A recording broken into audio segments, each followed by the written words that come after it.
கிறிஸ்துக்குள் அன்பானவர்களே, ஆண்டவராக இயேசு கிறிஸ்துவின் நாமத்தில் உங்கள் அனைவரையும் அன்போடு கூட நான் வாழ்த்துகின்றேன்.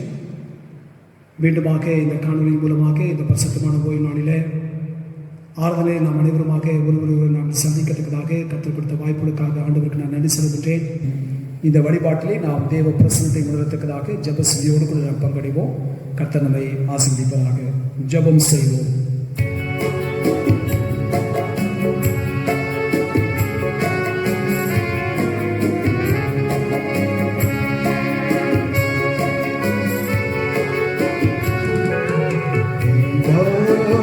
சன்னந்தாருமே தேவும் பாதம் தொழுகிறோ சன்னந்தாருமே தேவும் பாதம் தொழுகிறோ இயேசுவே முந்திய நாமத்திலே இன்பமுடன் கூடி வந்தோ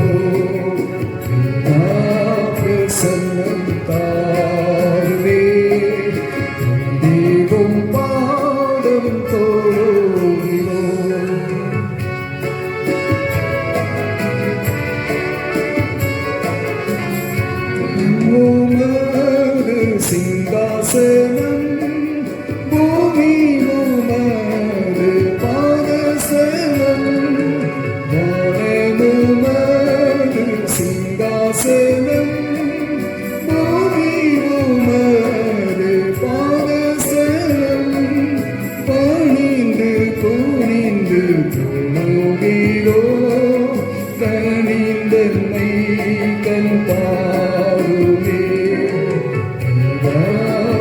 சன்னந்தாரும் பாதம் தொழுகிறோ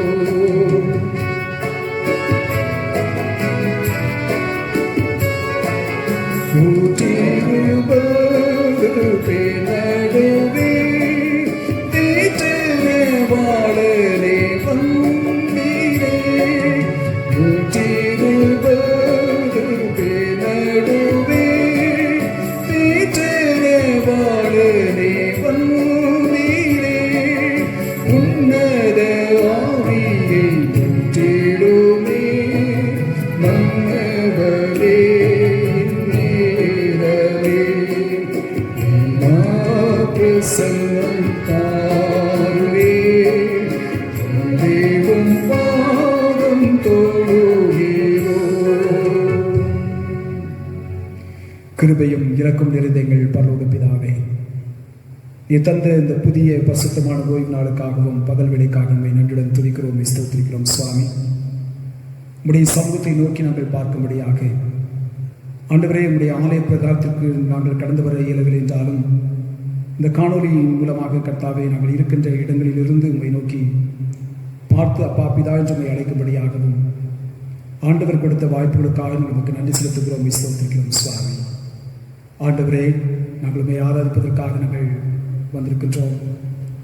ஆவியோடும் உண்மையோடும் பரிசுத்த சிந்தையோடும் முழு இருதயத்தோடும் தகுதி வழக்கத்தோடும் பணிவோடும் அது பரிசுத்தமுள்ள நாமத்தை நாங்கள் ஆராதித்து மகிமைப்படுத்த நீர் எங்களுக்கு கிருபை பாராட்ட வேண்டும் என்று நாங்கள் மன்றாடுகிறோம். சுவாமி, ஆரம்பத்தில் முடிமட்டுமாக உடைய அன்பின் பிரசனத்தை உணரத்தக்கதான கிருபைகளை நீர் எங்களுக்கு தாரும். சுவாமி, கர்த்தாவே, இந்த ஆராதனை மூலமாக நாங்கள் கேட்கின்ற வார்த்தைகள் இந்த வாரத்தின் நாட்கள் முழுவதும் எங்களை பலப்படுத்தக்கூடிய வார்த்தைகளாய் அமையத்தக்கதாக எங்கள் யாருடைய சிந்தனைகள் எல்லாம் நீர் ஒருமைப்படுத்தி தர வேண்டும் என்று நாங்கள் மன்றாடுகிறோம். துதி கன மகிமை அனைத்து நாங்கள் செலுத்துகின்றோம். மீட்பர் இயேசு கிறிஸ்துவின் இன்ப நாமத்தில் வேண்டிக் கொள்கிறோம் எங்கள் பரலோக பிதாவே, ஆமென். தேவனுடைய பரிசுத்தமுள்ள நாமத்துக்கு மகிமையாகவும் ஆராதனைக்கு ஆழமாக நாம் அனைவரும் சேர்ந்து கிறிஸ்தவை பாமாலைக்கீதம் 44 பாடுவோம். பாமாலைக்கீதம் 44.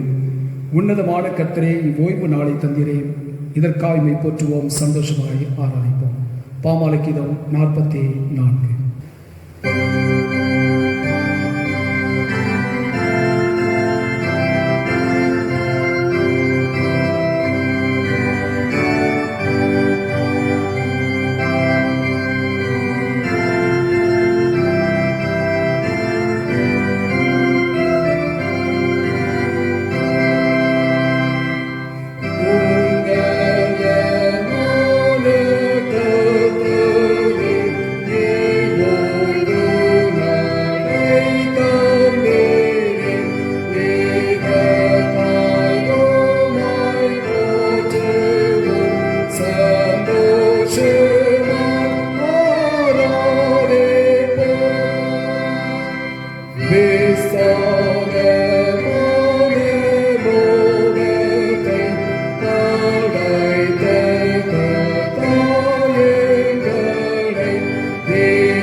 காலை மாலை ஆராதனை விடுமுறையிலே இரண்டாவது ஆராதனை விடுமுறை யாவும் சேர்ந்து பின்பற்றுவோம். இரண்டாம் ஆராதனை விடுமுறையிலே ஒரு சில பகுதிகளை நாம் பின்பற்றுவோம். நாம் கடவுளை தொழுவோம். கடவுள் ஆவியாக இருக்கிறார். அவரை தொழுது கொள்கிறவர்கள் ஆவியோடும் உண்மையோடும் அவரை தொழுது கொள்ள வேண்டும்.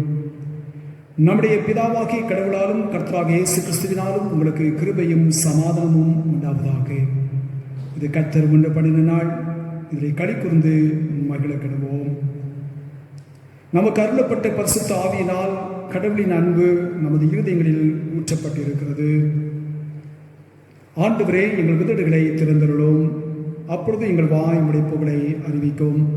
பிதாவுக்கும் குமாரனுக்கும் பரிசுத்த ஆவிக்கும் மகிமை உண்டாவதாக. ஆதியிலும் இப்பொழுதும் எப்பொழுதுமான சதா காலங்களிலும் மகிமை உண்டாவதாக. ஆமீன். திரியேக கடவுளை நாம் போற்றுவோம். எங்கள் தந்தையாம் கடவுளே, முது வல்லமையாலும் ஞானத்தாலும் எல்லாவற்றையும் படைத்து முது குமாரன் எங்கள் இரட்சகராக தரும்படி உலகத்தில் அன்பு கொண்டீரே, உங்களை போற்றுகின்றோம். குமார் நாம் கடவுளே, பாவத்தை தவிர்த்து எல்லாவற்றிலும் எங்களைப் போல் மனிதனாகி எங்கள் பாவங்களுக்காக ஒப்பு கொடுக்கப்பட்டு எங்கள் நீதிக்காக உயிர்த்தெழும்பியவரே, உம்மை போற்றுகிறோம். பரிசுத்த ஆவியானவராகிய கடவுளே, எல்லா உண்மைக்குள்ளும் எங்களை வழிநடத்திய கடவுளின் அன்பை எங்கள் நெஞ்சில் பொழிகிறவரே, உம்மை போற்றுகிறோம். பிதா, குமாரன், பரிசுத்த ஆவியாகிய கடவுளே, உமக்கே காலமும் எல்லா புகழும் மகிமையும் உண்டாவதாக. ஆமேன். நமக்கு பாவமில்லை என்போமானால் நம்மை நாமே வஞ்சிக்கிறவர்களாவோம். நமக்குள் உண்மையில்லை. நமது பாவங்களை அறிக்கையிட்டால் பாவங்களை நமக்கு மன்னித்து எவ்வித அநீதி நீங்க நம்மை சுத்திகரிப்பதற்கு அவர் நம்பத்தக்கவரும் நீதியும் உள்ளவர். நான் எழுந்து என் தகப்பனிடத்தில் போய், தகப்பனே, பரத்துக்கு விரோதமாக உமது பார்வையிலும் பாவம் செய்தேன். இனி உம்முடைய மகன் என்று சொல்லப்படுவதற்கு நான் பாத்திரம் நல்ல.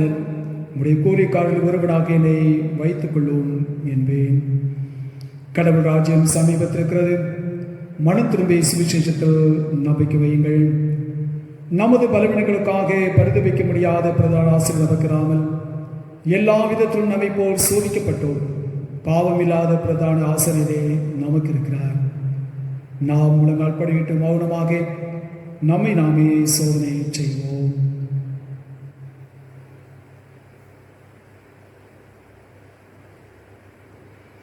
சர்வ வலிமுறை கடவுளிடத்தில் நாம் நமது பாவங்களை தாழ்வுடன் அறிக்கை செய்வதற்கு உதவியாக இரண்டாவது பாவரிக்கை ஜெபத்தின் மூலமாக நம்முடைய பாவங்களை நாம் மனத்தாழ்மையோடு கூட அறிக்கை செய்வோம். எங்கள் தந்தையாம் கடவுளே, நினைவினாலும் வார்த்தையினாலும் செய்கையினாலும் உமக்கு விரோதமாய் பாவம் செய்திருக்கிறோம். முழு மனதோடு நாங்கள் நேசிக்கவில்லை. எங்களிடத்தில் நாங்கள் அன்பு கூறுவது போல எல்லாரிடத்தில் நாங்கள் அன்பு கூறவில்லை. எங்கள் மேல் இரக்கமாயிருக்குமை வேண்டிக் கொள்கிறோம். எங்கள் பாவ அழுக்கை நீக்கி எங்களை சுத்திகரியோம். எங்கள் குற்றங்களை விட்டுவிட எங்களுக்கு உதவி புரியும். எங்கள் ஆண்டவரே இயேசு கிறிஸ்துவின் மூலமாய் வேண்டிக் கொள்கிறோம் பிதாவே. ஆமேன். சர்வ வல்லமை மிகுந்த இரக்கமுள்ள ஆண்டவர், மன்னிப்பையும் பாவ நிவர்த்தியும் உங்களுக்கு கட்டளையிட்டபடி வாழ்க்கையை செயற்படுத்துவதற்கான காலத்தையும் தமது பரிசுத்தாவின் கிருபையும் தேற்றுவதையும் தந்தல்வராக. ஆமேன். ஆண்டவரை துதியுங்கள். ஆண்டவர் நாமம் துதிக்கப்படுவதாக. நாம் அனைவரும் சேர்ந்து 100ஆம் சங்கீதத்தை சொல்லுவோம். சங்கீதம் 100. பூமியின் குடிகளே, எல்லாரும் கர்த்தரை கெம்பீரமாய் பாடுங்கள். மகிழ்ச்சியோடே கர்த்தருக்கு ஆராதனை செய்து ஆழ்ந்த சத்தத்தோடே அவர் சந்நிதி முன் வாருங்கள். கர்த்தரே தேவன் என்று அறியுங்கள். நாம் அல்ல, அவரே நம்மை உண்டாக்கினார். நாம் அவர் ஜனங்களும் அவர் மேய்ச்சலின் நாடுகளுமாயிருக்கிறோம். அவர் வாசல்களில் துதியோடும் அவர் பிரகாரங்கள் புகழ்ச்சியோடும் பிரவேசித்து அவரை துதித்து அவருடைய நாமத்தை ஸ்தோத்திரியுங்கள். கர்த்தர் நல்லவர். அவருடைய கிருபை என்னைக்கும் அவருடைய உண்மை தலைமுறை தலைமுறைக்கும் உள்ளது. பிதாவுக்கும் குமாரனுக்கும் பரிசுத்த ஆவிக்கும் மகிமை உண்டாவதாக. ஆதியிலும் இப்பொழுதும் எப்பொழுதுமான சதா காலங்களிலும் மகிமை உண்டாவதாக. ஆமென். திருந்துறை பாடங்கள் வாசிக்க கேட்போம். வாசிக்க தெரிந்து கொள்ளப்பட்ட முதலாம் வேத பாடம் யோவேலின் புஸ்தகம் 2ஆம் அதிகாரம் 28 முதல் 32 வரை. யோவேல் 2 அதிகாரம் 28 முதல். அதற்கு பின்பு நான் மாம்சமான யாவர் மேலும் என் ஆவியை ஊற்றுவேன். அப்பொழுது உங்கள் குமாரரும் உங்கள் குமார்த்திகளும் தீர்க்க தரிசனம் சொல்வார்கள். உங்கள் மூப்பர் சொப்பனங்களையும் உங்கள் வாலிபர் தரிசனங்களையும் காண்பார்கள். ஊழியக்காரர் மேலும் அந்நாட்களிலே என் ஆவியை ஊற்றுவேன். வானத்திலும் பூமியிலும் இரத்தம், அக்கினி, புகைஸ்தம்பங்களாகிய அதிசயங்களை காட்டுவேன். கர்த்தருடைய பெரிதும் பயங்கரமான நாள் வரும் முன்னே சூரியன் இருளாகவும் சந்திரன் இரத்தமாகவும் மாறும். அப்பொழுது கர்த்தருடைய நாமத்தை தொழுதுகிறவனோ அவன் ரட்சிக்கப்படுவான். கர்த்தர் சொன்னபடி சீயோன் பருவத்திலும் எருசலேமிலும் கர்த்தர் வாழ்வழிக்கும் மீதியாயிருப்பவரிடத்திலும் ரட்சிப்பு உண்டாயிருக்கும் என்பதே. வாசிக்க தெரிந்து கொள்ளப்பட்ட வேத பாடம் வாசித்தாயிற்று. தேவனே உமக்கே ஸ்தோத்திரம் உண்டாதாக. வாசிக்க தெரிந்து கொள்ளப்பட்ட 2ஆம் வேத பாடம் அப்போஸ்தலனாகிய யோவான் 14ஆம் அதிகாரம் வசனங்கள் 15 முதல் 21 வரை வாசிக்க கேட்போம். The second lesson is taken from the Gospel according to St. John, 14th chapter, verses 15 to 21. யோவான் 14ஆம் அதிகாரம் 15 முதல். நீங்கள் என்னிடத்தில் அன்பாயிருந்தால் என் கற்பனைகளை கைக்கொள்ளுங்கள். நான் பிதாவை வேண்டிக் கொள்வேன், அப்பொழுது என்றென்றைக்கும் உங்களுடனே கூட இருக்கும்படிக்கு சத்திய ஆவியாகிய வேறொரு தேற்றரவாளனை அவர் உங்களுக்கு தந்தருளுவார். உலகம் அந்த சத்திய ஆவியானவரை காணாமலும் அறியாமலும் இருக்கிறபடியால் அவரை பெற்றுக்கொள்ள மாட்டாது. அவர் உங்களுக்குடனே வாசம் பண்ணி உங்களுக்குள்ளே இருப்பதால் நீங்கள் அவரை அறிவீர்கள். நான் உங்களை திக்கற்றவர்களாக விடேன், உங்களிடத்தில் வருவேன். இன்னும் கொஞ்சம் காலத்தில் உலகம் என்னை காணாது, நீங்களோ என்னை காண்பீர்கள். நான் பிழைக்கிறபடியினால் நீங்களும் பிழைப்பீர்கள். நான் என் பிதாவிலும் நீங்கள் என்னிலும் நான் உங்களிலும் இருக்கிறதை அந்நாளிலே நீங்கள் அறிவீர்கள். என் கற்பனைகளை பெற்றுக்கொண்டு அவைகளை கைக்கொள்கிறவனே என்னிடத்தில் அன்பாயிருக்கிறான். என்னிடத்தில் அன்பாயிருக்கிறவன் என் பிதாவுக்கு அன்பாயிருப்பான். நானும் அவனில் அன்பாயிருந்து அவனுக்கு என்னை வெளிப்படுத்துவேன் என்றார் என்பது. வாசிக்க வேண்டிய 2ஆம் வேத பாடம் வாசித்து முடிந்தாயிற்று. கிறிஸ்துவே உமக்கு ஸ்தோத்திரம் உண்டாவதாக. ஜெபம் செய்வோம்.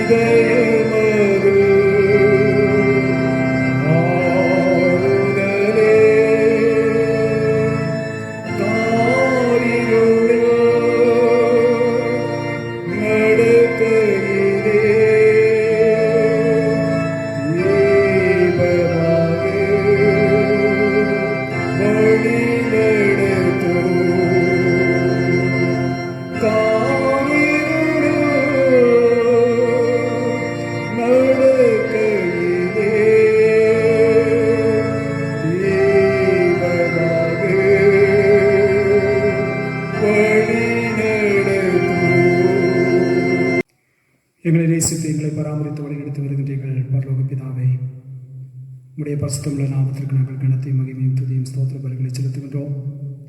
இப்போது ஆண்டவரே, உடைய வார்த்தைகளை குறித்து நாங்கள் தியானிக்கின்ற வேளையிலே ஆவியர் தாமே எங்களோடு கூட இடைப்பட வேண்டும் என்று நாங்கள் மன்றாடுகிறோம். சுவாமி, என்னோடு கூட பேசும், எங்களோடு கூட பேசும், உறவாடும் உடைய மெல்லிய சத்தத்தை கேட்டு உடைய வார்த்தைகளுக்கு நாங்கள் செவி சாய்த்து நடப்பதற்கு எங்களுக்கு பலத்தாரும். சுவாமி, அடிமை முழுதுமாக மறைத்து நீர் ஒருவர் மாத்திரமே மகிமையாக வெளிப்படும் இறைமகன் இயேசு கிறிஸ்துவின் இன்ப நாமத்தில் வேண்டிக் கொள்கிறோம் எங்கள் பரலோக பிதாவே, ஆமென்.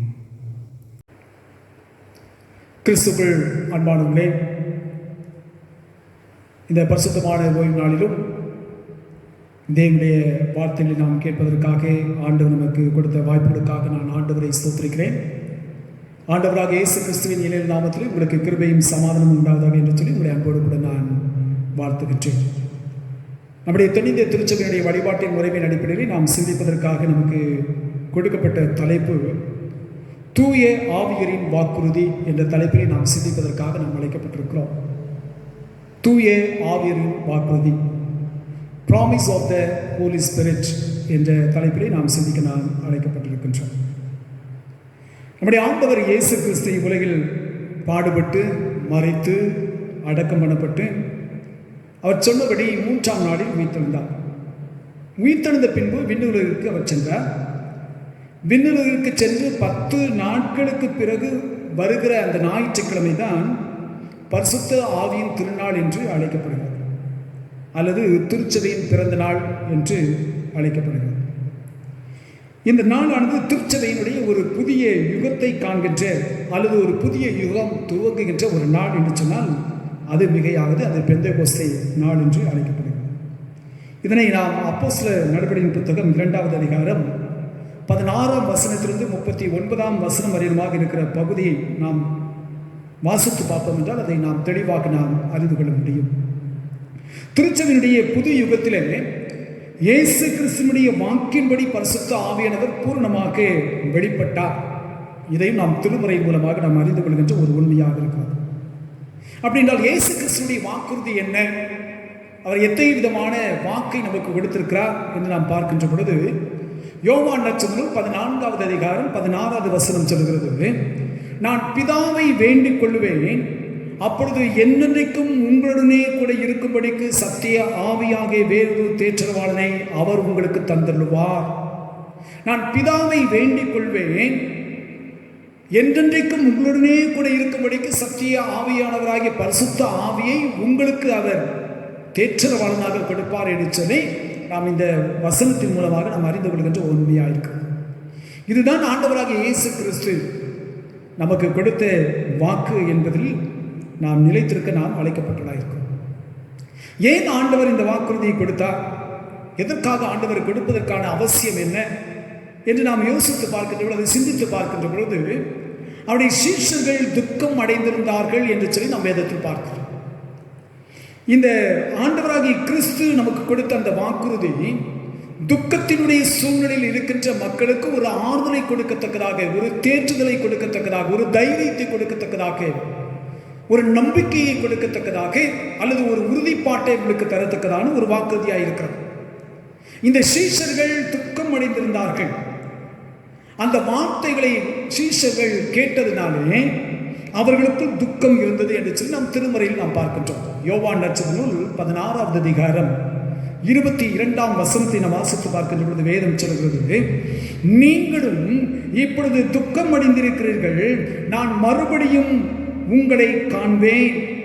இந்த வசனத்தை ஆண்டவர் சொல்கிற ஒரு வாக்குறுதி என்னவென்று சொன்னால், நான் மறுபடியும் உங்களை காண்பேன். ஒரு நல் நம்பிக்கையை அவர்களுக்கு ஏற்படுத்தி கொடுக்கின்றார். இப்பொழுது நீங்கள் துக்கம் அடைந்து கொண்டிருக்கிறீர்கள், நான் மறுபடியும் உங்களை காண்கின்ற பொழுது உங்கள் சந்தோஷம் பெருகும், உங்களுடைய சந்தோஷம் மிகுதியாய் காணப்படும் என்ற அந்த பொருளை உணர்த்துவதற்காக இந்த பகுதியானது நமக்கு இடம்பெற்றிருப்பதை நாம் பார்க்கின்றோம். அப்பொழுது உங்களுடைய இருதயம் சந்தோஷப்படும் என்று சொல்கிறார். எப்பொழுது என்னை மீண்டும் நீங்கள் காண்பீர்கள், அப்பொழுது உங்களுடைய இருதயம் என்ன செய்யப்படும், சந்தோஷப்படும். உங்கள் சந்தோஷத்தை ஒருவனும் உங்களிடத்திலிருந்து என்ன செய்ய மாட்டான், எடுத்து போட மாட்டான் என்று சொல்லி ஆண்டவர் தெளிவாக அவர்களுக்கு ஒரு வாக்குத்தத்தத்தை கொடுப்பதை நாம் பார்க்கின்றோம். எதற்காக இந்த துக்கம் அவர்களுக்கு ஏற்பட்டது? யோவான் நற்செய்தி 16வது அதிகாரம் 16வது வசனம் சொல்கிறது, நான் பிதாவிடத்திற்கு போகிறபடியினால் கொஞ்ச காலத்தில் என்னை காணாதிருப்பீர்கள், மறுபடியும் கொஞ்ச காலத்தில் என்னை காண்பீர்கள் என்றார் என்று வேதம் சொல்கிறது. எதற்காக அவர்களுக்கு இந்த துக்கம் வருகிறது? இயேசு கிறிஸ்து தங்களை விட்டு பிரிந்து போகிறார். அவர் தெளிவாக சொல்கிறார், நான் பிதாவிடத்தில் போகிறபடியால் கொஞ்ச காலத்தில் என்னை காணாதிருப்பீர்கள். அது வெகு காலம் அல்ல, அதிகமான காலம் அல்ல, கொஞ்ச காலத்திலே என்னை என்ன செய்வீர்கள், காணாதிருப்பீர்கள், மறுபடியும் கொஞ்ச காலத்திலே என்ன செய்வீர்கள், என்னை காண்பீர்கள்.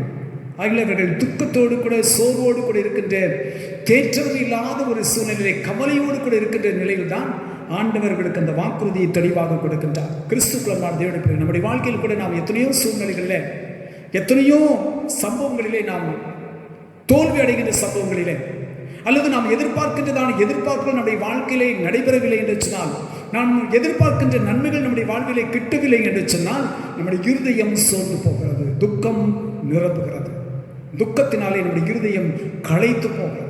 அப்படிப்பட்ட நிலையில் ஆண்டவர் கொடுக்கின்ற வாக்குறுதி, அன்றைக்கு சீஷர்களுக்கு என்ன வாக்குறுதியை கொடுத்தாரோ அதே வாக்குறுதியை ஆண்டவர் இங்கே கொடுக்கின்றார். நான் மறுபடியும் உங்களை நான் என்ன செய்வேன், சந்திப்பேன், கொஞ்ச காலத்தில் திரும்பவும் நான் உங்களிடத்தில் என்ன செய்வேன், வருவேன் என்று ஆண்டவர் வாக்குறுதி கொடுப்பதை குறித்து நான் பார்க்கின்றோம். இப்படி ஆண்டவர் கொடுத்த இந்த ஆறுதலான வாக்கினைத்தான் யோவான் 14வது அதிகாரம் 18 பார்க்கின்றோம். நான் உங்களை திக்கற்றவளாய் விடேன், நான் உங்களை திக்கற்றவர்களாக நான் விடுவதில்லை. நான் உங்களோடு கூட நான் இருக்கின்றவராக, நான் உங்களை தேற்றுகின்றவராக, நான் உங்களை ஆற்றுகின்றவராக, உங்களோடு கூட சேர்ந்து பயணிக்கின்ற ஆண்டவராக இருக்கிறேன் என்ற அந்த வாக்கினை ஆண்டவர் நமக்கு கிருபையாக கொடுக்கின்றார். அன்றைக்கு சீஷர்களுக்கு கொடுக்கப்பட்ட அதே வாக்குதான் இன்றைக்கு நம்முடைய வாழ்விலும் தேவன் நமக்கு கொடுக்கிறவராக இருக்கின்றார். அவை பரிசுத்த ஆவியர் நம்மத்திலே வாசம் பண்ணுகிறவராகவும் வெளிப்படுத்தப்படுகிறவராகவும் இருக்கின்றார். கிறிஸ்துவின் மூலமாக வெளிப்படுத்தப்படுகிறவராக இருக்கின்றார். அப்படின்னா அது செய்கின்ற காரியம் என்ன? யோவேல் தீர்க்கதரிசியின் புத்தகம் 2வது அதிகாரம் 28வது வசனம் 29வது வசனத்தை நான் வாசித்து பார்க்கின்ற பொழுது நான் பார்க்கின்றோம், நான் மாம்சமான யாவர் மேலும் என் ஆவியை ஊற்றுவேன், அப்பொழுது உங்கள் குமாரரும் உங்கள் குமார்த்திகளும் தீர்க்க தரிசனம் சொல்வார்கள், உங்கள் மூப்பர் சொப்பனங்களையும் உங்கள் வாலிபர் தரிசனங்களையும் காண்பார்கள், ஊழியக்காரர் மேலும் ஊழியக்காரர்கள் மேலும் அந்நாட்களில் என் ஆவியை ஊற்றுவேன் என்று ஆண்டவர் சொல்கிறார். உன்னுடைய குமாரர்களும் உன்னுடைய குமார்த்திகளும் தீர்க்க தரிசனம் சொல்வார்கள், உங்கள் மூப்பர்கள் சொப்பனங்களை காண்பார்கள், உங்கள் வாலிபர்கள் தரிசனங்களை காண்பார்கள், ஊழியக்காரர்கள் மேலும் ஊழியக்காரர்கள் மேலும் என் ஆவியை நான் என்ன செய்வேன்? ஊற்றுவேன். பரிசுத்த ஆவியானவர் நமக்கு கொடுக்கின்ற வாக்கு அதுதான். மாம்சமான யாவர் மேலும் என் ஆவியை ஊற்றுவேன். மாம்சமான யாவர் மேலும் என்று சொன்னால் யாரெல்லாம் கிறிஸ்துவை ஏற்றுக்கொண்டவர்களாக கிறிஸ்துவை விசுவாசிக்கின்றவர்களாக இருக்கிறார்களோ அவர்களுக்கு மாம்சமான யாவர் மேலும் என் ஆவியை நான் அவர்களுக்கு என்ன செய்வேன்?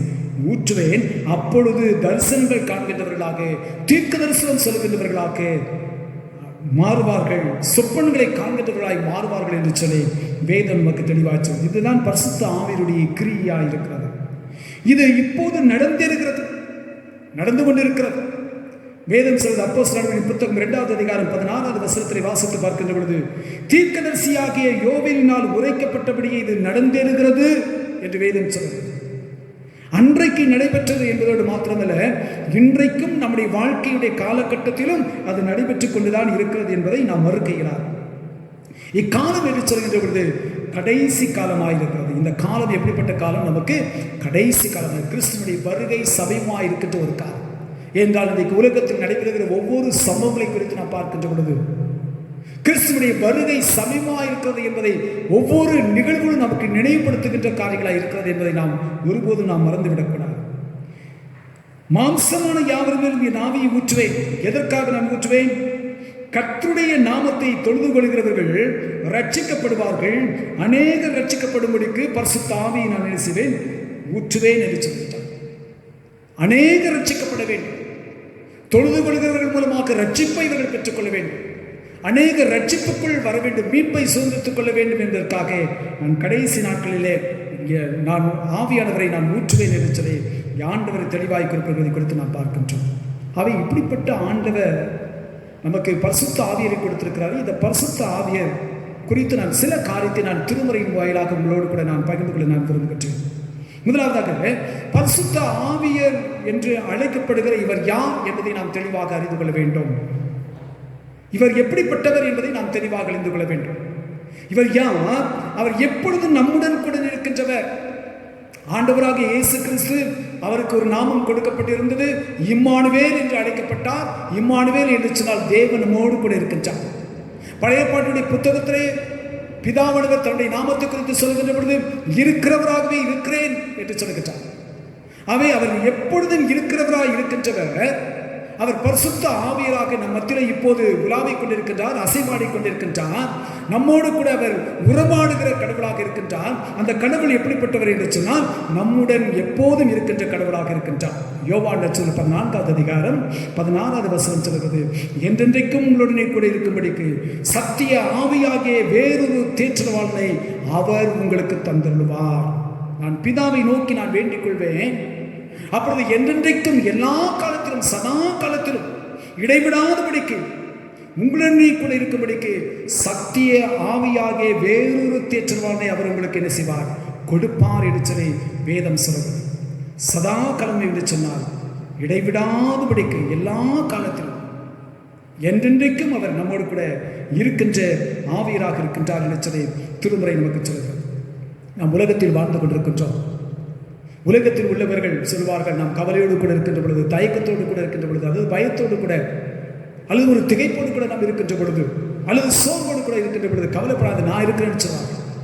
இது உலகம் சொல்கின்ற ஒரு சாதாரணமான ஒரு வார்த்தை. அது மாத்திரமல்ல, அந்த வார்த்தையில எந்த அளவிற்கு உண்மைகள் இருக்குது என்று சொல்லி நாம் பார்ப்போம் என்று சொன்னால், ஒருவேளை இவர்கள் சொல்கின்ற வார்த்தையானது சற்று காலம் நம்மோடு கூட இருக்கும், ஆனால் துரிதமாக அது என்ன செய்வது, நம்மை விட்டு அகன்று போய்விடும். இன்றைக்கு நான் உன்னுடனே கூட இருக்கிறேன் என்று சொல்கிறவர்கள் எத்தனை பேர் இன்றைக்கு நம்மோடு கூட இருக்கிறார்கள்?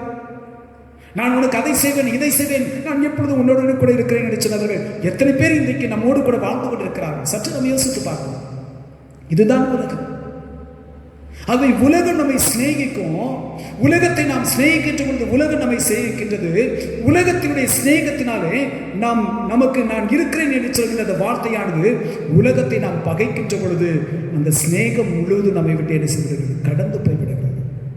வேதம் சொல்வது உலகம் உங்களை என்ன செய்யும், பகைக்கும் என்று சொல்லி வேதம் சொல்கிறது. ஆண்டவராகிய இயேசு கிறிஸ்துவை நாம் தேட தேட தேட பரிசுத்த ஆவியானவருடைய உந்துதலை பெற்றுக்கொண்டவர்களாக நாம் ஆண்டவருடைய ராஜ்யத்தை குறித்து அதிகமாய் சிந்திக்க தேவ சமூகத்தை நாம் தேடி வர உலகம் நம்ம என்ன செய்யும், பகைக்கும். இதுதான் உலகம். அவை உலகம் நம்மை பகைக்கிறது என்பதை வேதம் சொல்கிறது. யோவான் 15வது அதிகாரம் 19 வாசிக்கிறோம். நீங்கள் உலகத்தாராய் இருந்தால் உலகம் தன்னுடையதை சிநேகித்திருக்கும். நீங்கள் உலகத்தாராய் இராதபடியினாலும் நான் உங்களை உலகத்திலிருந்து தெரிந்து கொண்டபடினாலும் உலகம் உங்களை பகைக்கிறது. நான் உங்களோடு கூட இருக்கிறேன் என்று சொல்கின்ற உலகம், நான் உனக்கு சிநேகிதன் என்று சொல்கின்ற உலகம், நான் உனக்கு அன்பை காட்டுகிற உலகம் என்று சொல்கிற உலகம், நான் உனக்கு நண்பனாக இருக்கிறேன் என்று சொல்கின்ற உலகம் ஒரு நாள் உங்களை பகைக்கும். ஏன் பகைக்கும் என்று சொன்னால், நீங்கள் உலகத்தாராய் இருக்கின்ற பொழுது உலகம் தன்னுடையதை சிநேகித்திருக்கும். ஏன் என்று சொன்னால், நீங்கள் உலகத்தாராய் இருக்கிறபடினாலே, உலகத்தோடு கூட ஒன்றித்து போகின்றவர்களாக இருக்கிறபடினாலே அது உங்களை சிநேகிக்கின்றது. ஆனால் நீங்கள் உலகத்தாராய் இராததினாலே, எப்பொழுது நீங்கள் உலகத்தை விட்டு நீங்கள் வெறுத்தவர்களாக கிறிஸ்துவை நீங்கள் தேடிச் செல்வர்களாக இருக்கின்றீர்களோ, பரிசுத்த ஆவியானவரை நீங்கள் பெற்றுக்கொண்டவர்களாக இருக்கின்றீர்களோ, அப்போது உலகம் உங்களை என்ன செய்யும், பகைக்கும். தூய பவுலடிகளார் தன்னுடைய நிருபத்திலே எழுதுகின்ற பொழுது சொல்லுகின்றார். 2 தீமோத்தேயு எழுதின நிருபம் 4வது அதிகாரம் 16வது வசனத்தை சொல்லுகின்ற பொழுது சொல்லுகின்றார், ஒருவனும் என்னோட கூட நிற்கவில்லை, எல்லோரும் என்னை கைவிட்டார்கள். ஒருவனும் என்னோடு கூட நிற்கவில்லை. சத்தியத்தை சொல்லுகின்றவர், அவருக்கு அங்கே எதிர்ப்பு வருகின்ற பொழுது ஒருவரும் அவருக்கு உதவி செய்வதற்கோ அல்லது ஆதரவாக இருப்பதற்கோ ஒருவரும் இல்லை. அப்படிப்பட்ட நிலையைத்தான் இங்கே பவுலடிகள் உணர்ந்தவராய் சொல்கிறார். தீமோத்தேயுக்கு எழுதுகின்றார், ஒருவனும் என்னோட கூட நிற்கவில்லை, எல்லோரும் என்னை என்ன செய்து விட்டார்கள், கைவிட்டு விட்டார்கள். நம்முடைய வாழ்க்கையில் நாம் எத்தனை சூழ்நிலையில் நாம் உலகத்தை நம்பி நம்பி நம்பி ஏமாந்து போய், உலகம் எனக்கு கைவிடுக்கும், உலகம் எனக்கு நண்பனாயிருக்கும், உலகம் எனக்கு சிநேகிதனாயிருக்கும், உலகம் என்னை தேற்றும், உலகம் எனக்கு ஆதரவாயிருக்கும் என்று சொல்லி எத்தனை காலங்கள் நாம் நம்பி நம்பி நாம் ஏமாந்திருக்கின்றோம்.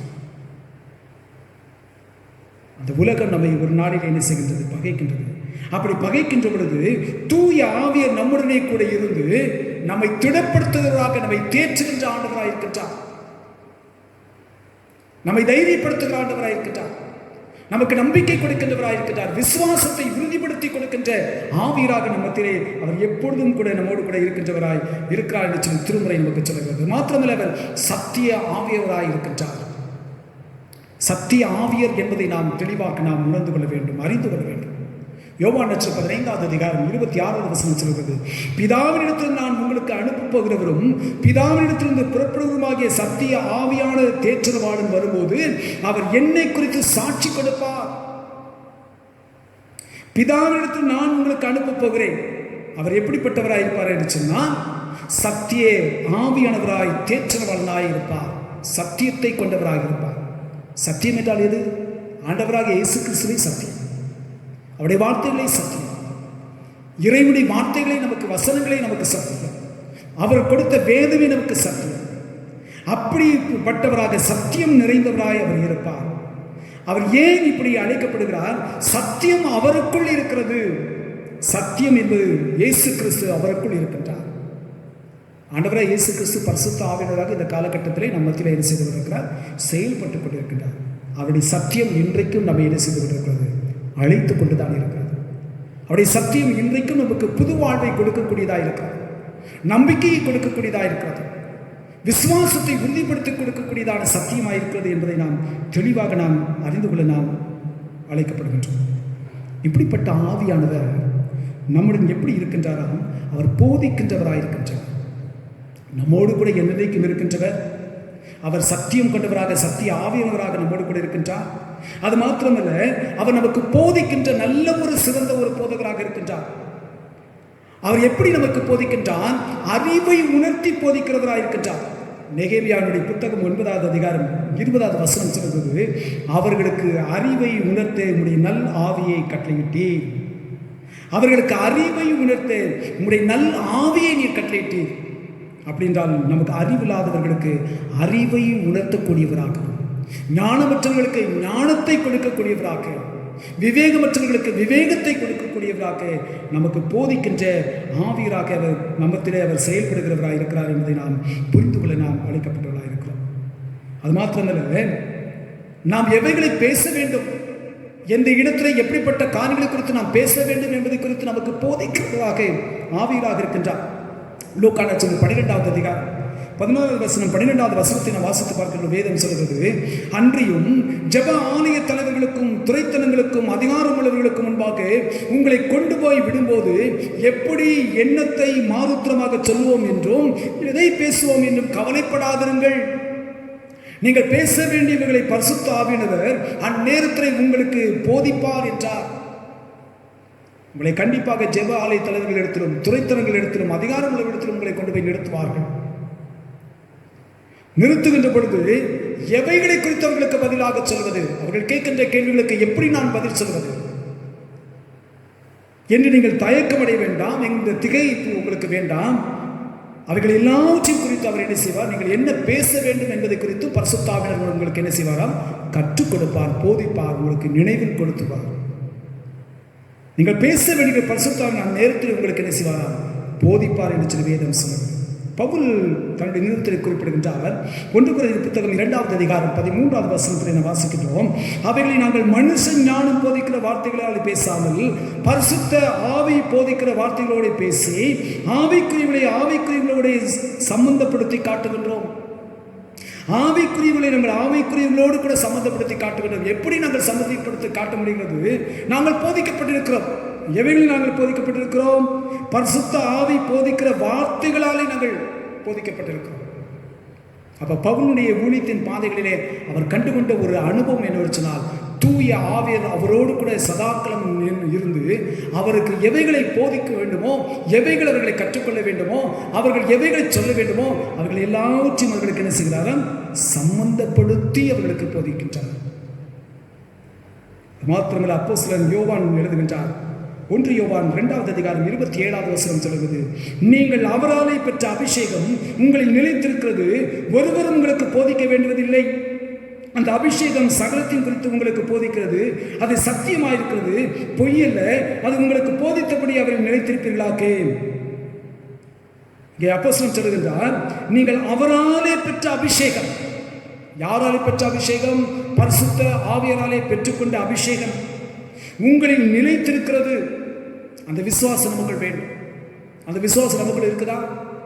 ஆவியர் எனக்குள் இருக்கின்றார், என்னோடு கூட பயணிக்கின்றவராக இருக்கின்றார், எனக்கு போதிக்கிறவராக இருக்கின்றார், எனக்கு அறிவை கொடுக்கின்றவராக இருக்கிறார், எனக்கு ஞானத்தை கொடுக்கிறவராக இருக்கிறார்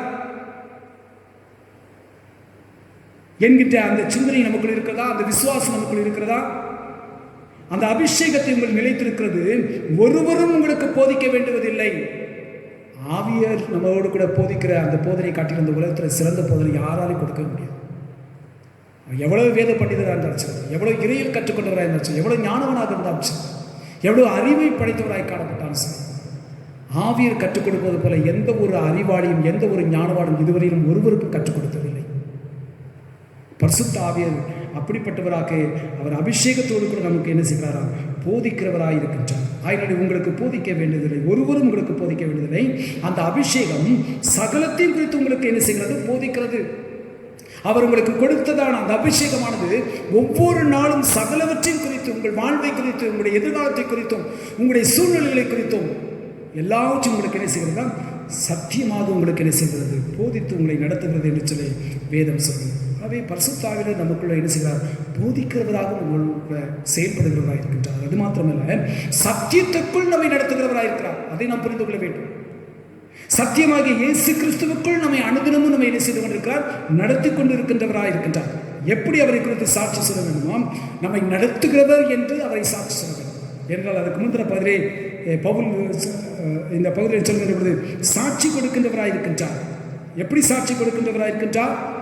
சத்திய ஆவியானவர் கிறிஸ்துவை குறித்து சாட்சி கொடுக்கிறவராக இருக்கின்றார். யோவான் 15வது அதிகாரம் 26வது வசனத்தில் நாம் பார்க்கின்றோம், பிதாவிடத்தில் நான் உங்களுக்கு அனுப்பப் போகிறவரும் பிதாவிடத்தில் பிறப்பதுமாகிய சத்திய ஆவியானவராகிய தேற்றவாளன் வரும்போது அவர் என்னை குறித்து சாட்சி கொடுப்பார். அவர் என்னை குறித்து சாட்சி கொடுப்பார். கிறிஸ்துவாகிய என்னை குறித்து அவர் சாட்சி கொடுப்பார் என்று சொல்லி வேதம் சொல்கிறது. சத்தியத்தை மட்டுமல்ல, வரப்போகிற காரியங்களை குறித்தும் உங்களுக்கு என்ன செய்வாராம், அறிவிக்கின்றவராக இருக்கிறார் என்று சொல்லி வேதம் சொல்கிறது. யோவான் 16வது அதிகாரம் 13வது வசனம் சொல்வது, சத்திய ஆவியாகி அவர் வரும்போது சகல சத்தியத்துக்குள்ளும் உங்களை நடத்துவார். அவர் தம்முடைய சுயமாய் பேசாமல் தாம் கேள்விப்பட்ட யாவையும் சொல்லி வரப்போகிற காரியங்களை உங்களுக்கு என்ன செய்வார், அறிவிப்பார். வரப்போகிற காரியங்களை குறித்து உங்களுக்கு என்ன செய்வாராம், அறிவிக்கிறவராக இருக்கிறார். அது மாத்திரமல்ல, பாவத்தை குறித்தும் நீதி குறித்தும் நியாய தீர்ப்பை குறித்தும் கண்டித்து உணர்த்துகிற ஆவியராக இருக்கின்றார். யோவான் 16வது அதிகாரம் 8வது வசனம் சொல்வது, அவர் வந்து பாவத்தை குறித்தும் நீதி குறித்தும் நியாய தீர்ப்பை குறித்தும் உலகத்தை கண்டித்து உணர்த்துவார் என்று சொல்லி மட்டுமில்ல, அவர் தேற்றவாளனாக நம்மோடு கூட இருக்கின்றார். மாறுதலற்றவர்களாக தேர்தலற்றவர்களாக இருக்கின்ற பொழுது, கலங்கி தவித்துக் கொண்டிருக்கின்ற பொழுது என்ன செய்வோம் என்று சொல்லி ஏக்கத்தோடு கூட இருக்கின்ற சூழ்நிலை, ஒரு தகப்பன் ஒரு தாய் தன்னுடைய பிள்ளையை தேற்றுவது போல அவர் நம்மை என்ன செய்கிறார், நம் அருகாமையில் இருந்து அவர் நம்மை தேற்றுகிற ஆண்டவராக இருக்கிறார். யோவான் 14வது அதிகாரம் 16வது வசனம் சொல்வது, பிதாவை நான் வேண்டிக் கொள்வேன், அப்பொழுது வேறொரு தேற்றுவாளனை அவர் உங்களுக்கு என்ன செய்வார், அனுப்புவார். எதற்காக என்று சொன்னால், நாம் கவலைப்படுகின்ற பொழுதும், நாம் தீர்க்கம் அடைகின்ற பொழுதும், பயப்படுகின்ற பொழுதும், அச்சத்தோடு கூட வாழ்கின்ற சூழ்நிலையில் நம்மோடு கூட இருந்து நம் அருகாமையில் இருந்து நம்மை தேற்றிக்கொண்டே இருக்கின்றவராக இருக்கிறார். இதுதான் பரிசுத்த ஆவியானவர். அப்படிப்பட்ட பரிசுத்த ஆவியானவரை நாம் அறிந்திருக்க வேண்டும், புரிந்திருக்க வேண்டும். மாத்திரமல்ல, நம்முடைய வாழ்விலை அதை உணர்ந்து பார்க்கிறவர்களாக இருக்க வேண்டும். இரண்டாவது காரியமாக அவரை பெற்றுக்கொள்ள நாம் என்ன செய்ய வேண்டும், அதை நாம் தீவிரமாக நாம் சிந்திக்க நாம் அழைக்கப்பட்டவராக இருக்கிறோம். அவரை பெற்றுக்கொள்ள நான் என்ன செய்ய வேண்டும், நாம் காத்திருக்க வேண்டும். யாருடைய சமூகத்திலே காத்திருக்க வேண்டும், தேவ சமூகத்திலே நாம் காத்திருக்க வேண்டும். சீஷர்களுக்கு ஆண்டவர் சொன்ன ஒரு காரியம் என்று சொன்னால், பிதாவின் வாக்குத்தத்தம் நிறைவேற காத்திருங்கள். அப்போஸ்தலர்கள் புத்தகம் 1வது அதிகாரம் 5வது வசனம் சொல்கிறது, நீங்கள் எருசலேம் விட்டு போகாமல் என்னிடத்தில் கேள்விப்பட்ட பிதாவின் வாக்குத்தத்தம் நிறைவேற காத்திருங்கள். லூக்கா 24வது அதிகாரம் 49வது வசனம் சொல்கிறது, என் பிதா வாக்குத்தத்தம் பண்ணியதை இதோ நான் உங்களுக்கு அனுப்புகிறேன், நீங்களோ உன்னதத்திலிருந்து வரும் பெலனால் தற்பிக்கப்படும் வரைக்கும் எருசலேம் நகரத்தில் இருங்கள். உன்னதத்திலிருந்து வருகின்ற பலத்தினாலே நீங்கள் தற்பிக்கப்படும் வரைக்கும், நீங்கள் நிரப்பப்படும் வரைக்கும் நீங்கள் எருசலேமிலே என்ன செய்திருக்க வேண்டும், காத்திருக்க வேண்டும். அப்போ காத்திருப்பை ஆண்டவர் எதிர்பார்க்கின்றார். நம்ம போய் கேட்டோன்னு உடனே டக்குன்னு அவர் உடனே எடுத்துக் கொடுக்குறோம் இல்லை.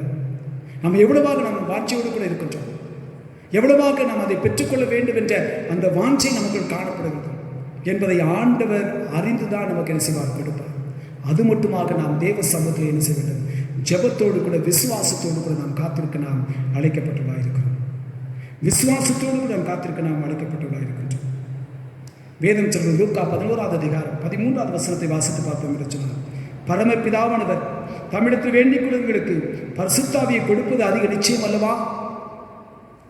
நம் ஆண்டவருடைய சமூகத்தை கேட்கின்ற பொழுது அவர் நமக்கு கொடுப்பதற்கு அவர் எப்பொழுதும் ஆயத்தமுள்ளவராக இருக்கின்றார். கிறிஸ்துதான் ஒரு சத்தியாளரை நமக்கு தருகின்றார். அவருடைய சமூகத்தில் நாம் ஒருமனப்பட்டவர்களாக நாம் கூடி வந்து நாம் கேட்கின்ற பொழுது, விசுவாசத்தோடு நாம் கேட்கின்ற பொழுது, வாஞ்சையோடு கூட நாம் காத்திருந்து கேட்கின்ற பொழுது ஆவியர் நமக்கு அருளப்படுகின்றார். அதைத்தான் அப்போஸ்தலர்கள் புத்தகம் 2வது அதிகாரத்தில் பெந்தேகோஸ்தே நாளினுடைய அனுபவத்தை குறித்து நாம் பார்க்கின்றோம். வேதம் என்ன சொல்கிறது, முதல் வசனம் சொல்வது, அவர்கள் அனைவரும் ஒருமனப்பட்டவர்களாய் ஓரிடத்தில் கூடி வந்தார்கள். வந்தவர்கள் என்ன செய்தார்கள், பரிசுத்தாவினுடைய நிறைவை பெற்றுக்கொள்ளும்படிக்கு தேவ சமூகத்திலே விசுவாசத்தோடும் நம்பிக்கையோடும் கூட அவர்கள் என்ன செய்தார்கள், காத்திருந்தார்கள். அவர் காத்திருந்தபடினால்தான் அபிஷேகத்தை அவர்கள் பெற்றுக்கொண்டார்கள், வல்லமையை பெற்றுக்கொண்டார்கள். அந்த மக்களிடத்திலே தைரியமாக, இஸ்ரவேல் ஜனத்திலே தைரியமாய் பேசுகின்றார்கள். நீங்கள் கொலை செய்த கிறிஸ்துவை கர்த்தர் உயிரோடு கூட எழுப்பினார் என்பதற்கு நாங்கள் சாட்சிகளாக இருக்கிறோம். அப்போஸ்தலர்கள் புத்தகம் 1வது அதிகாரம் 32வது வசனத்தில் தெளிவாக சொல்கிறார். நீங்கள் கொலை செய்தீர்கள் அந்த இயேசுவை. அந்த இயேசுவை தேவன் உயிரோடு கூட எழுப்பினார். அந்த இயேசுவை நாங்கள் பார்த்திருக்கிறோம், கண்டிருக்கின்றோம். அவரை நாங்கள் தரிசித்திருக்கிறோம். உயிர்த்தெழுந்த ஆண்டவராக நாங்கள் அவரை பார்த்திருக்கின்றோம், உணர்ந்திருக்கின்றோம், விசுவாசிக்கின்றோம். அந்த தைரியத்தோடு கூட அவர்கள் பிரசங்கிக்க முடிந்தது. எப்படி இவர்களால் பிரசங்கிக்க முடிந்தது? பரிசுத்த ஆவியினுடைய அபிஷேகத்தை அவர்கள் பெற்றுக்கொண்டபடினாரே. அந்த அபிஷேகத்தை அவர்கள் எப்படி பெற்றுக்கொண்டார்கள்? தேவ சமூகத்திலே எருசலேமிலே பிதாவின் வாக்குத்தத்தம் நிறைவேறத்தக்கதாக எவ்வளவு காலமானாலும் சரி, அவ்வளவு காலம் வரைக்கும் அவர்கள் என்ன செய்தார்கள்? பொறுமையோடு கூட காத்திருந்தார்கள். அந்த காத்திருக்கிறவருடைய வாஞ்சை நமக்குள் இருக்கிறதா?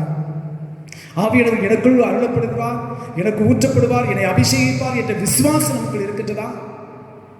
அது எவ்வளவு காலமானாலும் சார் அவர் ஊற்றப்படும் வரைக்குமாக தேவ சமூகத்தை நாம் காத்திருக்க நாம் அழைக்கப்பட்டுள்ளாக இருக்கிறோம். கிறிஸ்து கருணாதேவிய பிள்ளைகள், பரிசுத்த ஆவியானவர் கடைசி நாட்களிலே மாம்சமான யாவர் மேலும் ஊற்றுவே நினைச்சிருக்கிறார். ஊழியக்காரர்கள் மாத்திரமல்ல, மாம்சமான யாவர் மேலும் என்று சொல்கிற பொழுது கிறிஸ்துவை அண்டிக் கொண்டவர்கள், கிறிஸ்துவை தேடுகிறவர்கள், கிறிஸ்துவை பின்பற்றுகிறவர்கள், கிறிஸ்துவை விசுவாசிக்கிறவர்கள் அத்தனை பேர் மேலும் ஆவியானவர் என்ன செய்வார்கள்? ஊற்றப்படுவார். இன்றைக்கு அந்த அனுபவங்கள் இன்றைக்கு உலகத்தில் இருக்கத்தான் செய்யும். அந்த அனுபவத்துக்குள்ளாய் நாம் வந்திருக்கிறோமா? நாம் சற்று யோசிக்கலாம். எத்தனையோ ஆண்டு காலங்கள் கிறிஸ்துவ வாழ்வில் பயணித்திருக்கின்றோம். வழித்திருப்பது பெரிதல்ல, ஆனால் ஆவியானவரை நாம் பெற்றிருக்கிறோம் என்ற அந்த உணர்வும் அந்த சிந்தனையும் அந்த விசுவாசம் நமக்கு இருக்கிறது. அந்த உணர்வை நாம் அடையத்தக்கதாகத்தான் ஆண்டுடைய சமூகத்தை காத்திருக்க வேண்டும் என்று சொல்லி நாம் அழைக்கப்பட்டிருக்கிறோம். நாம் அப்படி காத்திருக்கின்ற பொழுது ஆவியானவர் நமக்குள் அருளப்படுகின்ற பொழுது அவருக்கென்று வல்லமையான காரியங்களை உலகத்திலே நாம் செயல்படுத்த முடியும். அப்படிப்பட்ட நிலைக்குள் நீங்களும் நானும் கடந்து வர தேவன் தாமே நமக்கு துணை பாராட்டுவதாக. ஆமென். தலைகளை தாழ்த்தி நாம் செல்வோம். எங்கள் நேசிக்கிற எங்கள் அன்பு இருந்த ஆண்டவரே, நீர் கொடுத்த உடைய வார்த்தைகளுக்காக நமக்கு நன்றி செலுத்துகிறோம் சுவாமி. வாஞ்சையோடு கூட உடைய சமூகத்தில் நாங்கள் காத்திருக்கின்றோம் ஆண்டவரே. பிதாவின் குமாரன் மகிமைப்படும்படிக்கு நீங்கள் எவைகளெல்லாம் கேட்பீர்களோ அவைகளெல்லாம் நான் உங்களுக்கு தருவேன் என்று சொல்லியிருக்கிறேன் சுவாமி. அந்த வாக்கினை நாங்கள் நம்பினவர்களாய் பற்றி கொண்டவர்களாய் விசுவாசத்தோடு கூட உடைய சமூகத்தில் நாங்கள் பொறுமையோடு கூட காத்திருக்கிறோம் ஐயா. நீர் எங்களை அபிஷேகிக்க வேண்டும் என்று நாங்கள் மன்றாடுகிறோம். வல்லமை நாங்கள் தரித்துக் கொண்டவர்களாய் உலகத்திலே ஆண்டவரே உமக்கு சாட்சிகளாய் ஜீவிக்க எங்களுக்கு அருள்தார். துதி கடமை எல்லாம் நாங்கள் செலுத்திக் கொள்ளும் இப்போ இயேசு கிறிஸ்துவின் இன்ப நாமத்தில் வேண்டிக் கொள்ளும் எங்கள் பரலோக பிதாவே. ஆமென். நாம் நம்முடைய விசுவாசத்தினை அப்போஸ்தலர் விசுவாச பிரமாணத்தின் மூலமாக சேர்ந்து நாம் அறிக்கை செய்வோம். வானத்தையும் பூமியும் படைத்து சர்வ வல்லமையுள்ள பிதாவாகிய தேவனை விசுவாசிக்கிறேன். அவருடைய ஒரே குமாரனாகிய நம்முடைய நாதர் இயேசு கிறிஸ்துவை விசுவாசிக்கிறேன். அவர் பரிசுத்த ஆவியினாலே கன்னிமரியாள் எடுத்து உயிர்ப்பித்து பிறந்தார். பொது பிலாத்துவின் காலத்தில் பாடுபட்டு சிலுவையில் அறைந்து மரித்து அடக்கப்பட்டு பாதாளத்தில் இறங்கினார். 3ஆம் நாள் மரித்தோடு எழுந்தருளினார். பரமண்டலத்துக்கு ஏறி சர்வ வல்லமையுள்ள பிதாவாகிய தேவனுடைய வலது பார்சலை வீற்றிருக்கிறார். அவ்விடத்திலிருந்து உயிர் ஒரு மருத்துவம் நியாயத்திற்கு வருவார். பரிசுத்தாய் விசுவாசிக்கிறேன். பொதுவாக பரிசுவையும் பரிசுத்தவான்களுடைய ஐக்கியமும் பாவமணிப்பும் சரீரத்திலும் நித்திய ஜீவனம் என்று விசுவாசிக்கிறேன். ஆமென். சபையாருக்கு அறிவிப்பு.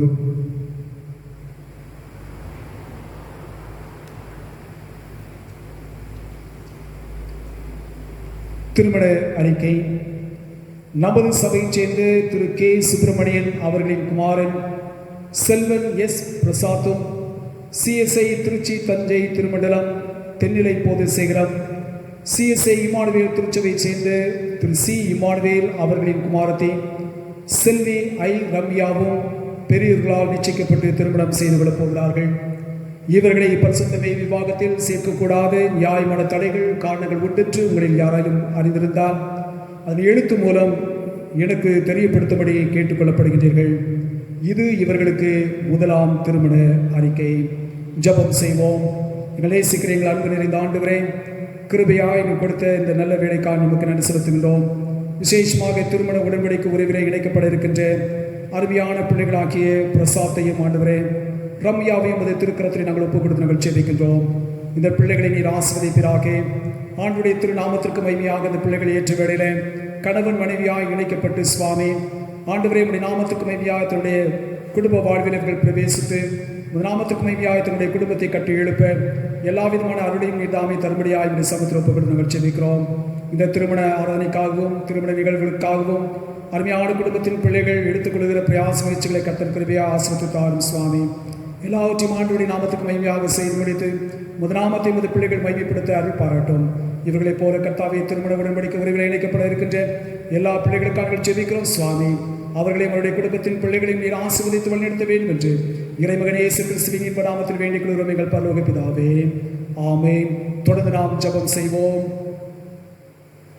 கர்த்தர் உங்களோடு இருப்பராக, அவர் உமதாவிடம் இருப்பராக.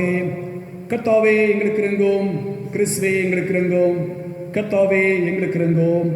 பரமனில் இருக்கிற எங்கள் பிதாவே, உம்முடைய நாமம் பரிசுத்தப்படுவதாக, உம்முடைய ராஜ்யம் வருவதாக, உம்முடைய சித்தம் மறுபடியே செய்யப்படுவது போல பூமியிலேயும் செய்யப்படுவதாக. அன்றுள்ள அப்பத்தை எங்களுக்கு இன்று தாரும். எங்களுக்கு விதமாய் குற்றம் செய்வதற்கு நாங்கள் மன்னிக்கிறது போல எங்கள் குற்றங்களை எங்களுக்கு மன்னியும். எங்களை சோதனைகள் பிரவேசிக்க பண்ணாமல் தீமையின்றி எங்களை ரட்சித்துக் கொள்ளும். ராஜ்யமும் வல்லமையும் மகிமையும் என்றைக்கும் உம்முடையவைகளே, ஆமென். ஆண்டவரே, உம்முடைய இரக்கத்தை எங்களுக்கு காண்பியும், உம்முடைய ரட்சிப்பை எங்களுக்கு அருளி செய்யும். ஆண்டவரே, எங்களை ஆளுபவர்களை வழிநடத்தும், அவர்களுக்கு பரத்திலிருந்து வரும் ஞானத்தை கொடுத்துள்ளோம். உம்முடைய பணிவிடைக்காருக்கு நீதி தெரிப்பியும், நீ தெரிந்து கொண்ட ஜனத்தை சந்தோஷப்படுத்தும். ஆண்டவரே, இந்த ஜனத்தை ரட்சியும், உம்முடைய சுதந்திரத்தை ஆசீர்வதியும். ஆண்டவரே, எங்கள் காலத்தில் சமாதானத்தை தந்திருளும்.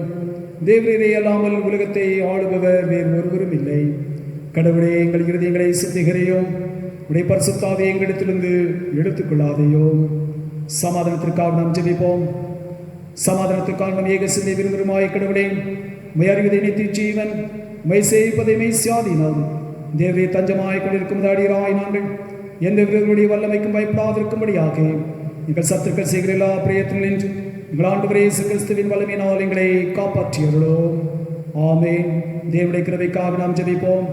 எல்லா அதிகாரம் மூலமுடைய ஆண்டவரே, நீதாமை எல்லா நன்மைகளுக்கும் காரணர், முதல் திருநாமத்தை நேசிக்கும் அம்பை எங்கள் நெஞ்சத்தில் பொருத்தி மெய்தேவ பக்தி எங்களுக்குள்ளே வளர பண்ணி சகல நன்மையிலும் எங்களை ஆதரித்து முதுமிகுந்த இரக்கத்தினாலே எங்களை நிறுத்த வேண்டும் என்று எங்கள் ஆண்டவரே இயேசு கிறிஸ்துவின் மூலமாய் வேண்டிக் கொள்கின்றோம்.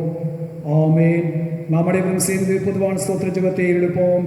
சர்வ வல்லமையுள்ள கடவுளே, சர்வ ஜீவதயாபர பிதாவே, அபாத்திரான உமது அடியாராய் எங்களுக்கும் மற்றெல்லா மனிதருக்கும் தேவரீர் அருளி செய்த பற்பல கிருபைக்காகவும் அன்புள்ள தயவிற்காகவும் நாங்கள் மிகுந்த தாழ்மையோடு முடிவு இதயத்தோடு உமக்கு ஸ்தோத்திரம் செலுத்துகிறோம். தேவரீர் எங்களை சிருஷ்டிப்பதற்காகவும் காப்பாற்றுவதற்காகவும் இமைக்குரிய எல்லா ஆசீர்வாதங்களுக்காகவும் துதிக்கிறோம். விசேஷமாக எங்கள் ஆண்டவராய் இயேசு கிறிஸ்துவினாலே உலகத்தை மீட்டுக்கொண்ட விலைமதியாத உமது அன்பிற்காகவும் கிருபையின் அர்த்தங்களுக்காகவும் மகிமை அடைவோம் எங்கள் நம்பிக்கைக்காக உமக்கு ஸ்தோத்திரம் செலுத்துகிறோம்.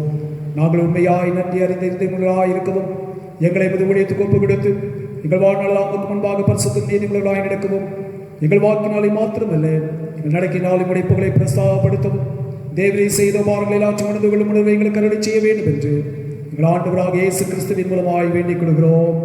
அவருக்கும் தேவருக்கும் பரிசுத்தாவிக்கும் எல்லாமே மைமையும் சதா காலங்களிலும் உண்டாவதாக. ஆமென்.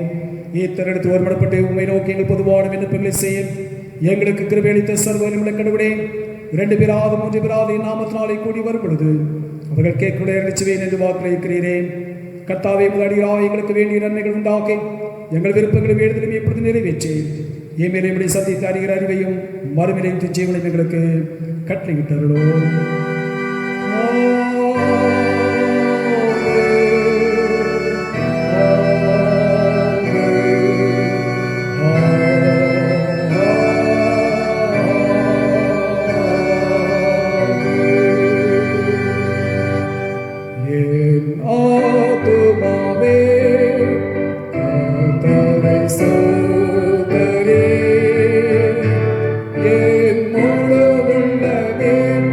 அவர்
ஆசிர்வதித்து உங்களை காக்க கடவர்.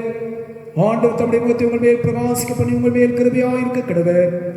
ஆண்டவர் தம்முடைய முகத்தை உங்கள் மேல் பிரசன்னமாக்கி எப்பொழுதும் எப்பொழுதும் உங்களுக்கு சமாதானம் கட்டளையிட கடவர்.